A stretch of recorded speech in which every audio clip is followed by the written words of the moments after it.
বার ভাই ভাইরাল দেখো কথা কয়ে বাদ দিছা। কি কবি রে ভাই, এখনকার সময় হয় না। বার ভাই ভাইরাল চারটে মোবাইল রাখস, এত মোবাইলে কি করস? দাঁড়া 1 মিনিট, কল করতেছি। হ্যালো, ও প্রোগ্রামে যাওয়া নাকবো? আচ্ছা 10 লাখ টাকা দিলে দিমু। আচ্ছা ঠিক আছে। হ্যালো, ও আবার গুয়াহাটি যাওয়া নাকবো? আচ্ছা 15 লাখ টাকা লাগবে ওইখানে। ঠিক আছে ঠিক আছে ঠিক আছে। হ্যালো, আজান কি কও? ও আমি একটু পাড়ায় আছি, শখে আছি। ঠিক আছে যাইতেছি।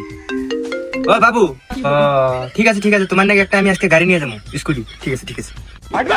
বার ভাই ভাইরাল এত ফোন, ভাইরাল মাসে এত পার্সোনালিটি। আমি যদি তোর সাথে ভিডিও বানাতাম তাহলে আজকে আমি ভাইরাল হতাম না। তাই এত মোবাইল দিয়ে কি করস? এটাতে মনে করে যে লং ভিডিও করি, আর এটাতে মনে করে যে স্যামসাং S20 Ultra 4, এটাতে মনে করে যে আমি ফটো ভিডিও করি, আর এটাতে মনে করে যে এডিটিং করি, এটাতে মনে করে যে আপলোড করি, আর যেটাতে ভিডিও করতে আসি এটাতে মনে করে যে শর্ট ভিডিও করি। বা ফজল ভাই তুই কথাই কস না, এই মলমটা ধর। মলম আমি কি করবো? এটা কাটা খাই বা জ্বললে লাগায়। কে তোর এখন ফুটকি জ্বলতেছে না? ওটা রাইতে লাগানিস, তোর বইতে নে, দিনে দিনে লাগাস না। কি বেতন দিছে ভাই?